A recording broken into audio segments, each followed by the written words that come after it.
утро всем, кто сегодня с нами. Я рад вас всех приветствовать. У микрофона Разиф Абдуллин. В эфире программа «Аспекты республики». В эфире ровно 9 часов утра. Сегодня среда, 3 апреля. В этом утреннем эфире мы поговорим о событиях прошедшего дня. Обсудим их, проведем голосование на нашем канале в Ютубе, а также послушаем рассказ журналиста из Казани Никиты Ишмуратова о вчерашней атаке дронов в Татарстане. Записи интервью с женой задержанного по Баймакскому делу Ахата Гибадуллина, Климой Гибадуллиной. И фрагмент программы «Аспекты мнений». Вчера у нас в гостях были спикерами экономисты Всеволод Спивак и Рустем Ахунов. Все это ждет нас в течение этого часа. Напомню, это прямой эфир. Свои вопросы и комментарии вы можете оставлять на нашем YouTube-канале «Аспекты Башкортостан». Комментируйте, делитесь с друзьями ссылками на программу, ставьте лайки, подписывайтесь, если вы не подписаны. Этим вы поддержите работу нашей редакции. Подписывайтесь и на наш телеграм-канал «Аспекты Башкортостан». Будете в курсе оперативных событий в течение дня. Также вы можете поддержать работу нашей редакции финансово с помощью сервисов Boosty и Donation Alert. Ссылки на эти сервисы в описании к нашей трансляции. Итак, давайте начнем с обзора прессы.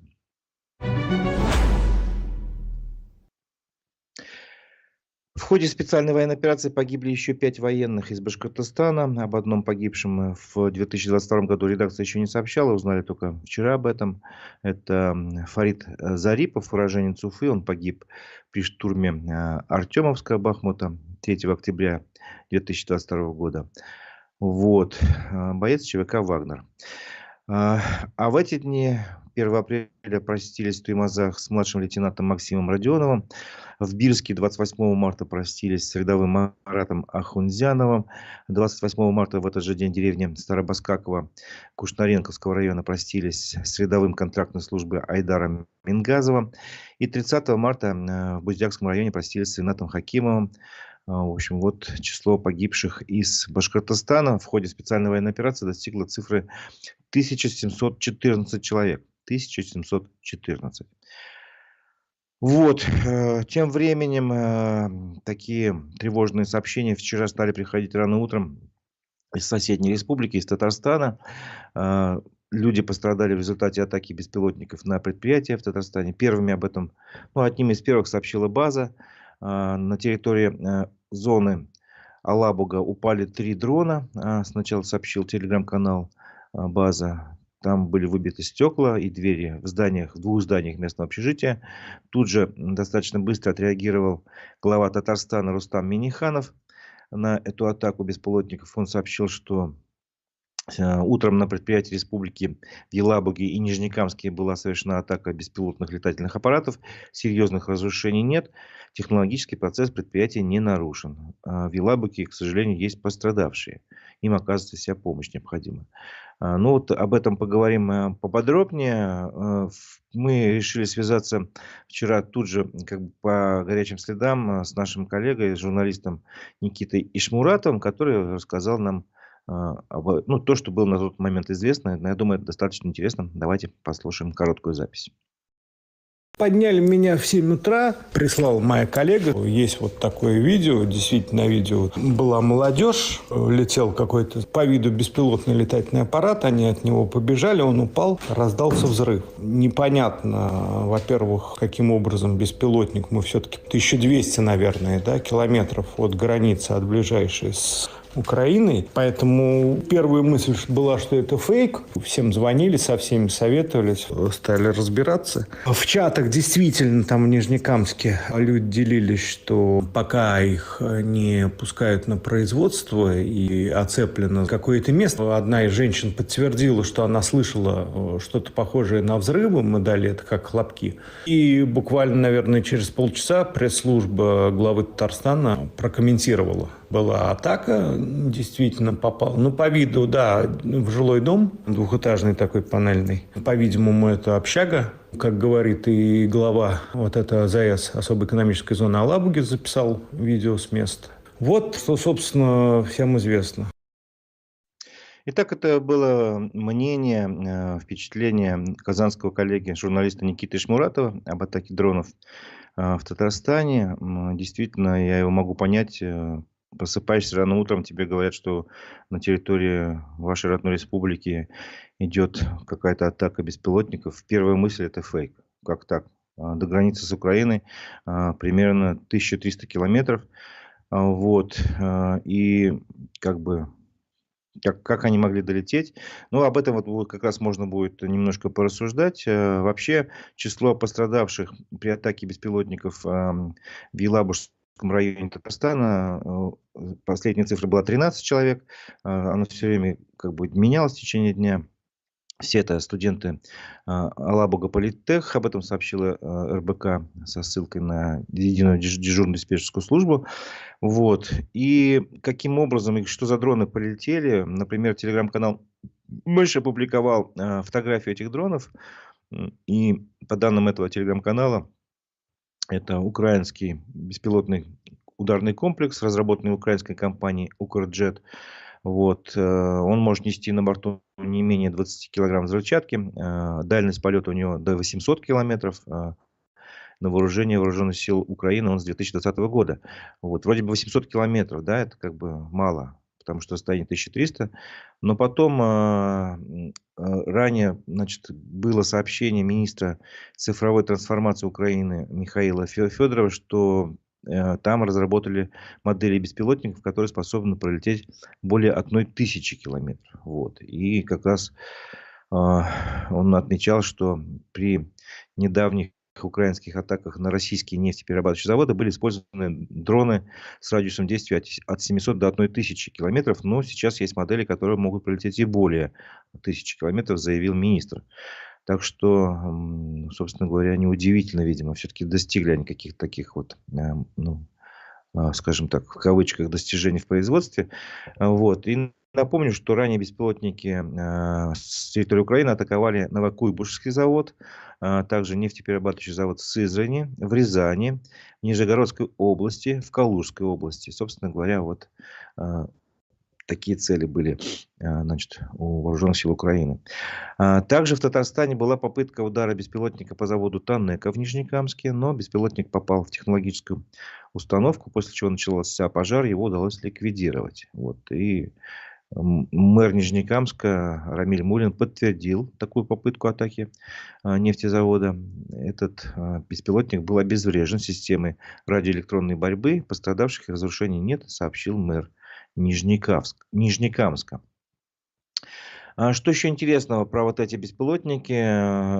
Эти беспилотники такого самолетного типа, они выглядят как легкомоторный самолет и обладают хорошими аэродинамическими качествами. Об этом рассказал военный эксперт в беседе с изданием «Лента.ру». Вот. Он обратил внимание, что беспилотник, попавший на видео, в одном из видео прям видно, как перед моментом падения такой, похожий действительно на самолет, беспилотник, дрон летит, он планирует. И вот эксперт обратил на это внимание. Вот. И, собственно говоря, то есть это такой беспилотник самолетного типа, можно сказать. Вот. Что еще этот эксперт сказал интересно, что применение беспилотников на такое большое расстояние говорит о том, что система Starlink обеспечивает неограниченную дальность, полагает этот эксперт. Напомню, его зовут Алексей Леонков. Вот. И что, по его словам, беспилотники имеют два роутера на борту, два оператора контролируют его полет. Полет совершается исключительно по складкам местности, по руслам рек, над кромкой леса, для того, чтобы исключить его обнаружение радиолокационными средствами и зенитно-ракетным комплексом. В общем, система пока противозащитной обороны не может видеть сквозь холмы, сквозь леса. Этим противник пользуется, высказался эксперт. Вот. Также он добавил, что если беспилотник появляется близко к городской застройке, то работать по нему с помощью защитных ракетных комплексов не представляется возможным, так как осколки полетят на землю и может произойти множество последствий негативных. Поэтому в таких случаях по ним работают комплексами радиоэлектронной борьбы. Ну, отголоски вот этой ситуации, вот этой, не знаю, чрезвычайного происшествия, атаки дронов прозвучали потом и в Башкортостане. В Уфе решили провести плановые учения на заводе Уфа-Нефтехим. Вот, это решение было принято как раз после атаки дронами в Татарстане. Также коллеги из УФА-1 опросили военного эксперта Дмитрия Корнева, который высказал, что как бы он не исключает атаки дронами территории Башкортостана. Вот. Ну, собственно говоря, он объяснил, почему. Опять же, он напомнил, что до Елабуги от территории, которая занята вооруженными силами Украины, примерно 1200 километров. Вот. Такого рода аппаратов раньше не было, но, видимо, появились. Анонсы появления возможных беспилотников с дальностью действия более 1000 километров были. Причем со стороны вооруженных сил Украины эти анонсы были буквально на днях. К сожалению, мы видим такую премьеру в данном случае. Вот это, по словам его, по его мнению, это была премьера таких беспилотников в Татарстане. Он также отметил, что от Елабуги до границы с Башкортостаном 200 километров. И отметил, что если дрон смог на 1200 с лишним где-то километров пролететь, то дополнительно 200 километров до республики большой проблемой не станут. Также он добавил, что надо понимать, что над всей территорией страны нет сплошной системы противовоздушной обороны. Вот. Собственно говоря, поэтому вот эти вот действия по поводу тревоги, таких плановых учений на нефтезаводах, они вполне оправданы. Надо полагать, раз бабахнуло где-то в соседней республике, почему не может не долететь и до нас, до Уфы, до нефтезаводов, вполне, ну, как бы исключать нельзя такую вероятность, как я полагаю. Тем временем МЧС Башкортостана напомнила жителям республики, что делать в случае атаки беспилотников. Опубликовали такую соответствующую памятку. В общем, там много таких, ну, достаточно простых советов. Если вы находитесь дома, то спуститесь в подвал, паркинг или нижние этажи, но не пользуйтесь лифтом, чтобы, не дай бог, во время вашего спускания в лифте что-то случилось. Вот. Если у вас нет времени сбежать вниз, то спрячьтесь в комнате, где нет окон, и которая находится между несущими стенами. Чаще всего это ванная комната. Сядьте на пол, не подходите к окнам. Это тоже такой совет от МЧС Башкортостана, который, в принципе, наверное, все-таки стоит запомнить, где-то в голове держать. Мало ли что произойдет. Так что нужно быть готовым ко всему. Вот. А если вы во время атаки находитесь на улице, то спрячьтесь в ближайшем здании, подземном переходе или паркинге. Если вы в машине, то нужно покинуть эту машину, найти укрытие. Вот. Если вы нашли вдруг часть беспилотника или беспилотник, то ни в коем случае его не трогайте. Покиньте и позвоните, значит, на номер 112. Расскажите, где нашли это устройство. Вот такие, в общем-то, советы внезапно вдруг стали актуальными. Понятно почему. Потому что вчера в Татарстане случилось то, что случилось. Атака дронов. 3 беспилотника, если не ошибаюсь, долетели до территории соседней республики, в Елабуге и Нижнекамске. И было 13 пострадавших. Все они, собственно говоря, получили ранения такой средней тяжести, легкой тяжести. Жизни им ничто не угрожает. Это тоже важная деталь вчерашних событий. Вот в связи с этим я хочу вам задать вопрос. Что вас... Сделаем голосование на нашем канале в Ютубе. Что вас больше всего страшит? Какая опасность? 3 варианта ответа. Я предлагаю, значит, первый вариант ответа — это, допустим, военная опасность. Ну, то есть, вот такая атака дронов — это для вас самая страшная опасность. На втором месте политическая опасность. Ну, это такая, знаете, связана с репрессиями, силовым давлением, там, вот, с баймакским событием, условно говоря, тоже же политика, да? Вот это вам страшнее всего. И на третьем месте экономическая опасность. Ну, это значит рост цен, там, еще что-то там, не знаю, снижение зарплат, там, еще что-то. Ну, то есть, что-то связано с экономикой или, там, допустим, дефицит товаров. Вот, тоже может быть, правильно? Итак, на нашем канале в Ютубе запускаем голосование. Какая опасность вам представляется самой страшной? 3 варианта ответа. Военная, политическая, экономическая. И жду вашего голосования. Итоги голосования подведем ближе к концу программы, а мы продолжим обзор прессы. УФА-1 сообщила, что в Уфе эвакуировали учеников нескольких образовательных учреждений. Вчера, в общем-то, во все эти заведения учебные прислали сообщение о минировании.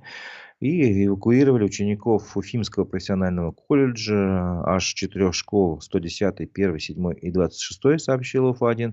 А Башинформ дополнил эту информацию, что были также эвакуированы учащиеся Уфимского колледжа статистики, информатики и вычислительной техники. На Кирова 65, если я не ошибаюсь, находится это учебное заведение. И там, в общем-то, как положено, вызвали все службы, кинологов, правоохранителей. Они должны были все проверить. Но тоже вот как пример вот это сообщение о минировании имеет отношение к военной опасности, поэтому напоминаю, что мы проводим голосование на Ютубе.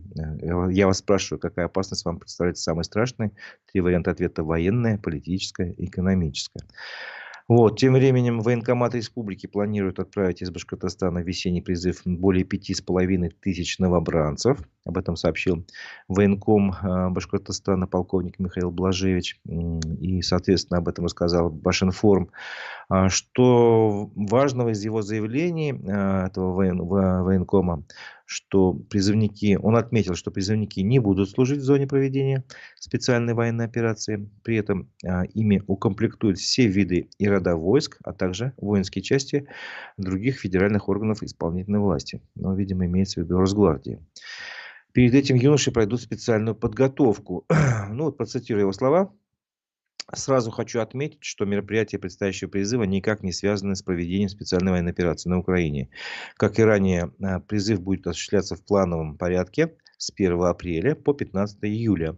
Все военнослужащие по призыву, вне зависимости от наличия специальности, будут направлены в подразделение и продолжат службу по предназначению в пунктах постоянной дислокации на территории Российской Федерации. По окончании службы военнослужащие будут уволены и своевременно направлены к местам проживания. То есть это как бы такие успокоительные слова для родителей, видимо, для родственников, что призывники отслужат и вернутся.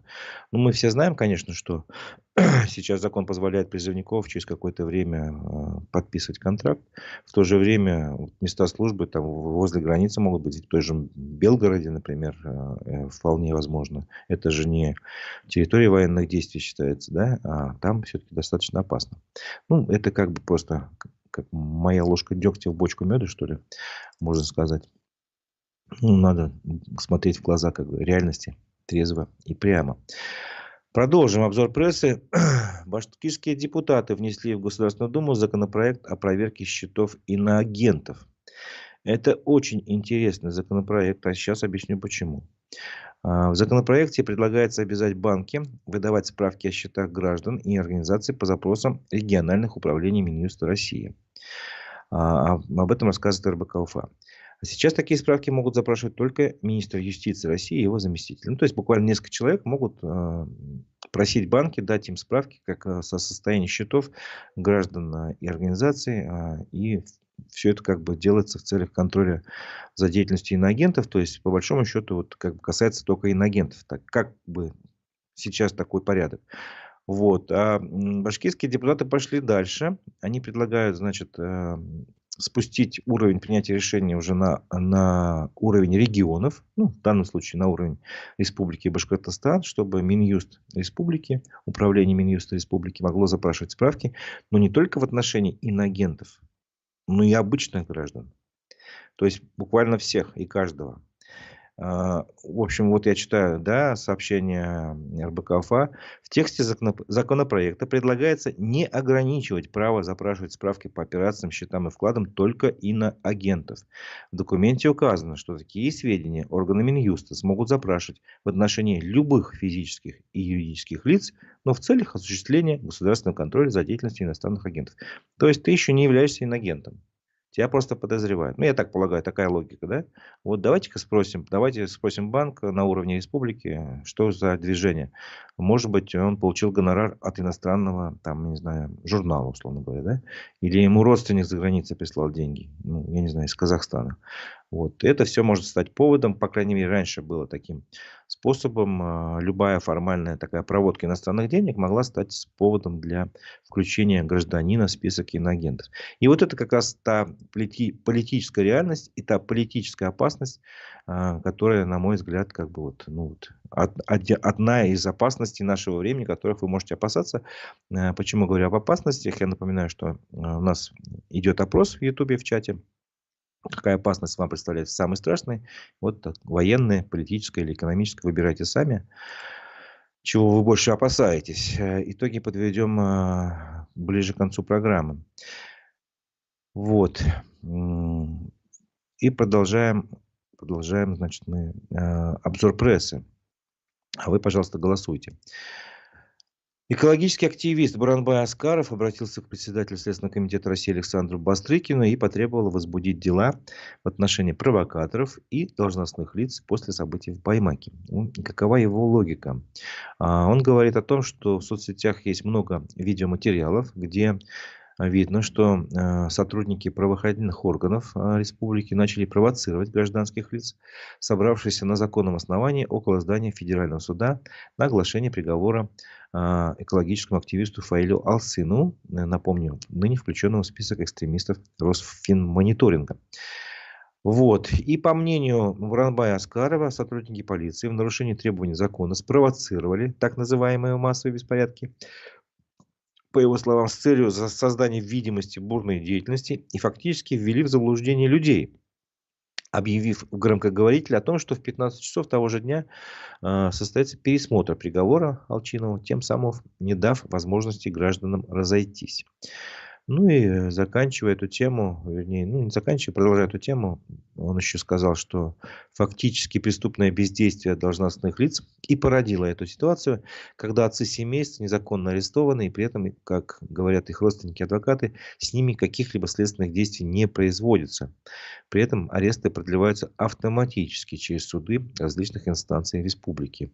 Вот. И орган предварительного следствия, подавая ходатайство об избрании мер пресечения в виде заключения под стражу, не учитывают в нарушении требований УПК России, что все эти люди являются единственными кормильцами в семье. У многих из них еще близкие родственники находятся на территории специальной военной операции. Тем самым умышленно создает ситуацию возмущения и недовольства. И экоактивист потребовал от Бастрыкина возбудить уголовные дела в отношении провокаторов, которые спровоцировали граждан на такие административные правонарушения, по его мнению, и в отношении должностных лиц Баймака и Баймакского района за проявление халатности при ситуации, сложившейся в период с 4 января по 17 января 2024 года. Ну что ж, тут, как говорится, лично я не могу не согласиться с Буранбаем Аскаровым, потому что, когда наблюдал 17 января практически в прямом эфире, затем по коротким видео, что происходит, было видно, что очень большое количество силовиков присутствует. И было видно, что рано или поздно это добром не кончится. Вот. Ну и, собственно говоря, когда пошли в ход дубинки, слезоточивый газ и даже светошумовые гранаты, стало понятно, что да, в Башкортостане стало неспокойно. Вот. И последствия были логические, как бы логичные. Власть не могла это просто так оставить. Завела дело о массовых беспорядках. И вот так вот. Теперь мы имеем то, что имеем. Около 80 человек, им предъявлены уголовное обвинение по статье, части 1 и 2, 212 участие и организация в массовых беспорядках. Вот, и кому-то предъявлены уголовное обвинение по статье 318, часть не помню какая, но там применение насилия, неопасного для здоровья в отношении представителя власти. Вот, и многие родственники пишут в чатах, что с ними, с их задержанными родственниками никто никаких следственных действий не проводит. Но, правда, было исключением. Мы как-то приводили в одном из эфиров новость, что в отношении, если не ошибаюсь, Айтугана Никитикова, могу ошибаться, может быть, не отношение него, но следователь сказали, что в отношении вас там следственные действия закончены. То есть уже дело готовится к передаче в суд. И напомню, что адвокат Айдар Хызыров в эфире «Аспектов» сказал, что будет такая примерно политика, что 10-12 уголовных дел выделят, как бы первую группу, отправят их в суд Москвы, скорее всего, или, возможно, Самары, ну, то есть за пределы республики. Там проведут судебные процессы, и там уже следующим, кто следующий будет гораздо труднее, потому что если в первых судебных заседаниях надо будет доказать сам факт массовых беспорядков, то уже потом автоматически будет считаться, если там суд примет такое решение, что беспорядки были, то уже остальные судьи будут смотреть на решение первых инстанций, первых судов, и будет как бы уже доказать, что никаких беспорядков не участвовал, не было беспорядков, уже будет сложно. Ну, невозможно, можно сказать. Так что вот такие дела. Напоминаю, что на нашем канале в Ютубе идет голосование. Спрашиваю вас, какая для вас опасность представляется самой страшной? Военная, политическая или экономическая? Голосуйте. Итоги голосования подведем позже. Мы продолжим баймакскую тему, потому что мы никак не можем от нее уйти. Но это наша родина, это наша земля. Мы без рассказа о том, что происходит на нашей родной земле, не можем просто обойтись. Итак, отец 4 детей Раиль Галин, задержанный по баймакскому делу, провел свой день рождения в СИЗО Уфы. Его родственники рассказали его историю в карточках. Сейчас это как бы вот такая тенденция, такое направление, чтобы узнать побольше о человеке. Его родственники создают такую историю, как бы в картинках, в карточках рассказывают коротко, что за человек, откуда произошел, чем занимался, какой он по характеру, чтобы было понятно, в общем-то, о нем побольше. Итак, Раиль Галин родом из деревни Баимово Баймакского района. 23 марта он отметил свой 39-й день рождения. Вызвали его в Уфу 10 марта, предъявили обвинения по статьям 212 и 318 Уголовного кодекса. На данный момент он находится в СИЗО в Уфе. Суд назначил ему срок содержания под стражей до 11 мая. Что же он за человек? Раиль Галин до задержания трудился на пилораме. Это ветеран боевых действий. Во время службы в армии он участвовал в контртеррористической операции в Чечне. Это единственный кормилец в семье. Жена не работает. У него 4 маленьких детей. 3, 5, 7 и 13 лет. Раиль уважительный, добрый, жизнерадостный человек, ответственный за что берется, всегда выполняет, любит своих детей, рассказали его родственники. Он занимается спортом, активно принимал участие в разных мероприятиях, никому не отказывал, в помощи всем помогал. И семья Раиля Галина проводит сбор средств. Все реквизиты по ссылке в нашем телеграм-канале. Вот эту новость можете найти. И там вы увидите. Если хотите самостоятельно найти, то в Телеграме можете набрать Раиль Галин или найти группу, которая называется «Поиск информации по репрессантам после провокации в Баймаке». Вот такое длинное название, но найдете. И там уже будет его фамилия Раиль Галин, вы это увидите. Тем временем вчера наша редакция связалась с Климой Гибадуллиной, женой Ахата Гибадуллина, другого задержанного по баймакскому делу. Мы решили ее расспросить, собственно говоря, как у них дела обстоят. И давайте послушаем запись этого телефонного интервью. 21 января, средь бела дня, к нам в дом ворвались силовики в черных шапках, масках. При детях скрутили моего мужа.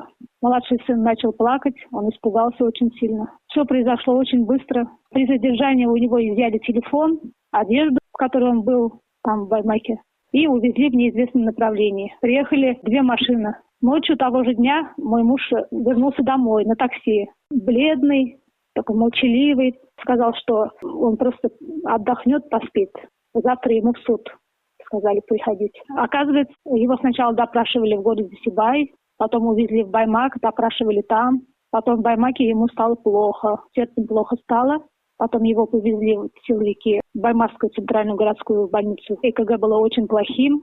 Потом врач сказал ему ложиться в больницу. Силовики его оставили. Потом на следующий день он поехал в город Баймак. Ему в 9 утра надо было в суд. Он сначала поехал в суд. Больницу оставил на потом. И после этого он не вернулся домой. И его сразу увезли в Уфу. В Баймаке ему вменили административное правонарушение, предусмотренное статьей 19.3, частью 1. И дали наказание в виде обязательных работ сроком на 100 часов. Но почему-то его увезли в Уфу и поместили в СИЗО. Он до сих пор там сидит. Суд у нас был апелляционный. 26 января поехали в суд, там его видели через экран, через монитор. А так нет, не встречались больше. Что-то известно о состоянии здоровья сейчас его? 3 раза передавали от сердечной болезни таблетки. Более-менее после этих приема таблеток стабилизировалась вроде. Дети есть у вас? Сколько детей? Мы являемся многодетной семьей. У нас 3 детей. Старшей дочке 18 лет, она студентка. Среднему мальчику 15 лет и младшему 6 лет. Чем занимается ваш муж Ахат? Какой он вообще человек? Можете об этом сказать? Мой муж Ахат, он очень добрый, спокойный, простой, любящий муж, папа. Никогда не слышала, чтобы он с кем-то конфликтовал. Всегда старается помогать, никогда не проходит мимо. Работал в городе Сибай на 3 работах. Электрик, охрана и еще рабочие по обслуживанию здания. Вы что-то можете сказать или нет именно об участии 18 января в этих событиях? Ну, так-то мы все ему говорили, что не надо туда ехать. Но он поехал поддержать нашего экоактивиста Алчинова Фаиля Фаттаховича, чтобы услышать оглашение суда, что они скажут. Поехал он в 10 утра и вернулся уже в 11. Был там всего лишь час. Сказал, что стоял с краю, никого не трогал. Один поехал и один обратно уехал домой. Обидно то, что в этом году в нашей стране наш президент объявил годом семьи. И с начала года вот такие вот события произошли. Дети скучают, ждут. Поэтому мы верим, что в скором времени все разрешится в лучшую сторону. Итак, это была запись интервью с Аклимой Гибадуллиной, женой Ахата Гибадуллина, одного из задержанных по баймакскому делу. Вот, напоминаю, что на нашем канале идет голосование в Ютубе. Я спрашиваю вас, какая опасность вам представляется самой страшной, военная, политическая или экономическая? Ну, военная, это понятно, это вот атака дронов, как, например, случилось в соседней республике, или, я не знаю, что-то еще связано со специальной военной операцией. Политическое, понятно, это какие-то ущемления ваших прав, вот как, например, в Баймаке было, да, и прочее, прочее. И экономическое, это что-то связанное с кошельком, с ростом цен, с дефицитом в магазинах и так далее, и так далее. Выбирайте. Посмотрим, какие страхи вам кажутся самыми, вернее, не страхи, какие опасности кажутся вам самыми страшными. Вот так будет правильно. Итоги голосования скоро подведем. Продолжая обзор прессы, обратимся к коммерсанту Уфа, который рассказал, что в Башкортостане завершено расследование уголовного дела в отношении жителя Баймака по обвинению в организации деятельности экстремистской организации в СИЗО. То есть речь идет о неоднократно судимом Станиславе Гудкове, который организовал в СИЗО деятельность ячейки АУЕ. Напомню, эта организация признана в России экстремистской и запрещена. Вот. И, собственно говоря, человек, который находился в СИЗО, по данным, по версии следствия, в июне 2022 года организовал ячейку этого движения и изготавливал и распространял предметы с изображением символики этого движения, пропагандировал криминальную идеологию, а также вовлек в эту организацию, в эту деятельность других следственно арестованных. Также он организовал массовую голодовку. В общем-то, вот, видимо, скорее всего, это и последствия этой голодовки стало потом вот это дело. Ну, я не знаю, могу, конечно, ошибаться, но тем не менее, вот уголовное дело завершено, направлено в суд, и теперь будут его судить.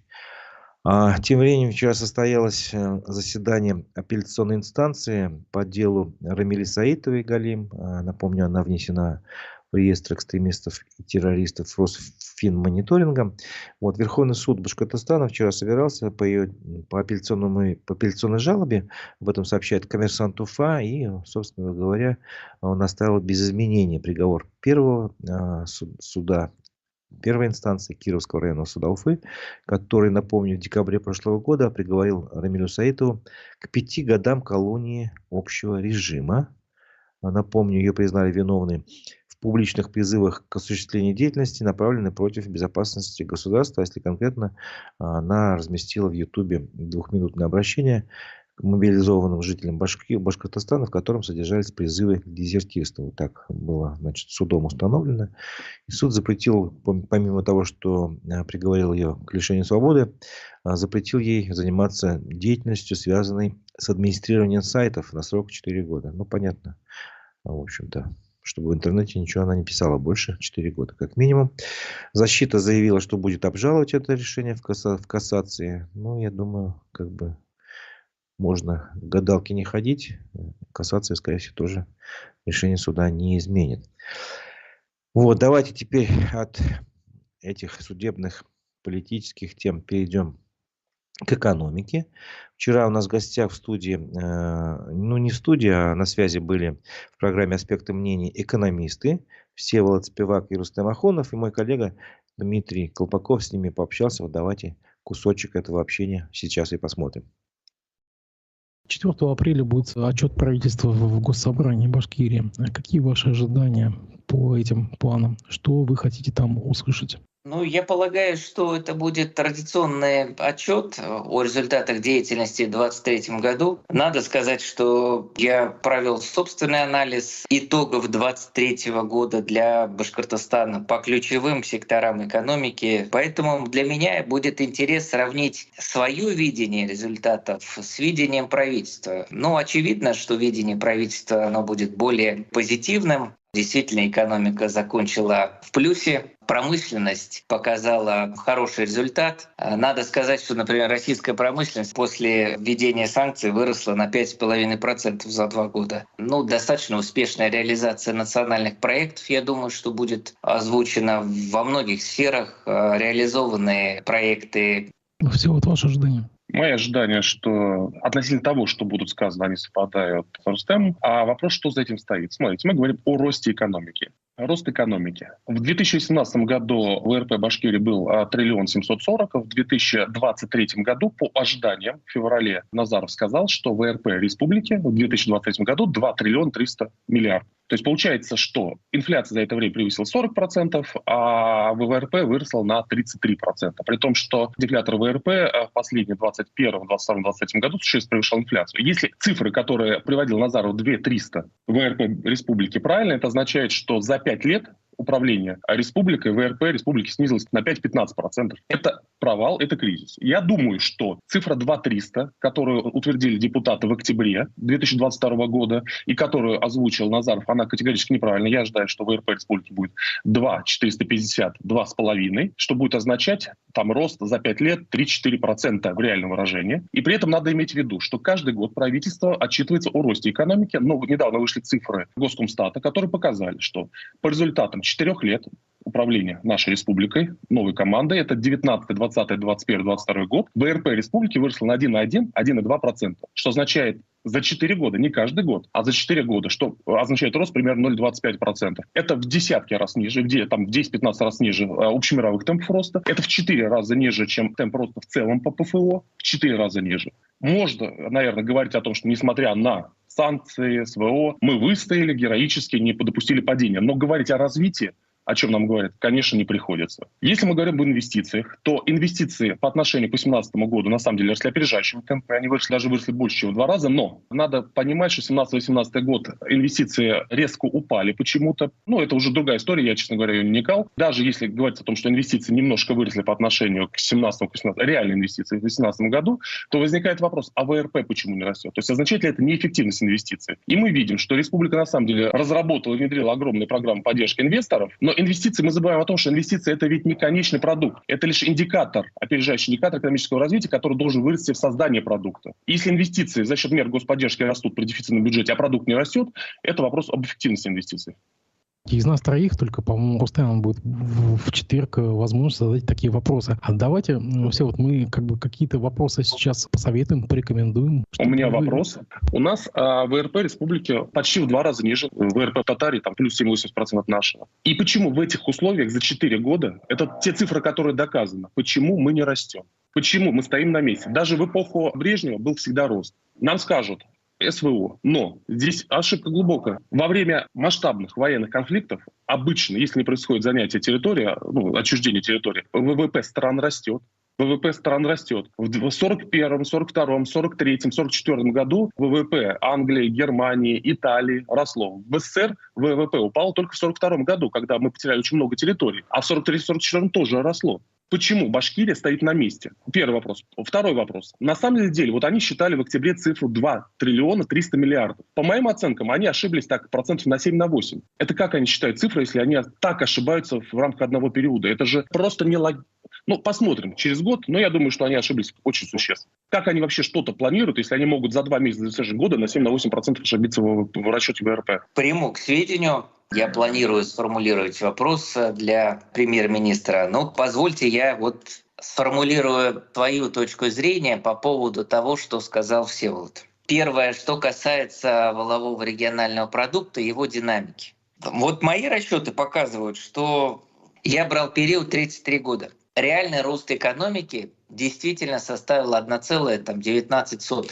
Да, это не Китай с его 5-6%. Да, это не европейские экономики, которые около 2% росли, не американская экономика, которая более 2%, там 2-3% росла. Но говоря о том, что нет развития, развитие есть, и развитие проявилось вот в таких темпах прироста. Это первое. Второе, значит, что мы топчемся на месте. Вы знаете, ни одна из стран не столкнулась с таким масштабным санкционным давлением. Вот два кризиса подряд. 2020 год пандемический и 22-23 санкционное давление. 18 тысяч, по-моему, санкций в отношении России сегодня применяется. Все страны мира в пандемии упали. Санкционное давление Россия очень успешно преодолела. Минус 1,2 22 год и плюс 3,6 23 год российская экономика дала. Темп изменения, значит, республиканской экономики сопоставимо. 22 год небольшое падение около нуля, и вот мы пока не знаем данные, о чем Всеволод говорил, по 23 году, ну, вероятно, это положительная плюсовая зона. Но проблема в чем? Мы в эти кризисы глубже падаем, чем другие регионы Российской Федерации. Итак, это был фрагмент программы «Аспекты мнений» с участием экономистов Всеволода Спивака и Рустема Ахунова. Полностью программу эту вы можете посмотреть на нашем канале в Ютубе. Вот.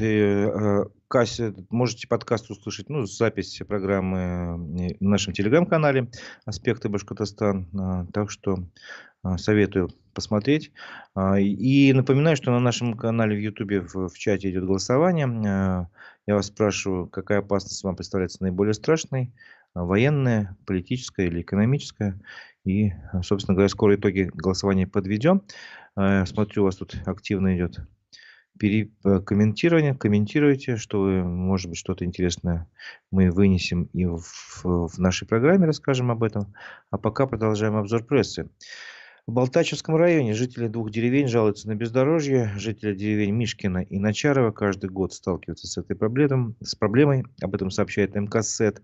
На дворе 21 век, а возле деревни Мишкина в Балтачевском районе убитое подобие дороги, сообщает издание. Такая ситуация повторяется каждую весну. Из года в год страдают не только дети, которым ехать до ближайшей школы 23 километра. Пенсионеры не могут доехать до фельдшера, а скорая просто не рискует заезжать в эту деревню.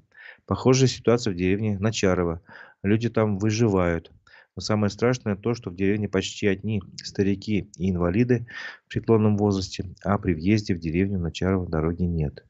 Ну, что же говорят им местные власти? Глава районной администрации Ильгиз Субушев посетил эту дорогу от Бегильдина до Мишкина. Жителям он посоветовал набраться терпения, но не сказал, когда люди дождутся новой дороги. То есть, ну, так, обычная, наверное, причина: нет денег, не предусмотрено и так далее, и так далее. Тут уже я предполагаю, я сам не был на этой поездке рабочей главы районной администрации.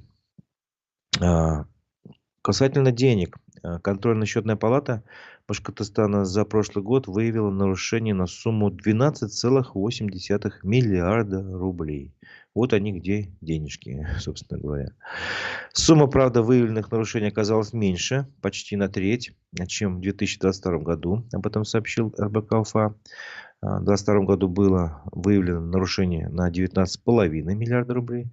И эта сумма постоянно снижается. Так, например, если в 2021 году КСП нашла нарушение на 33 миллиарда, то в 2020 году на 50 с лишним миллиардов рублей. Сейчас, я напоминаю, 12,8, то есть почти 13 миллиардов рублей.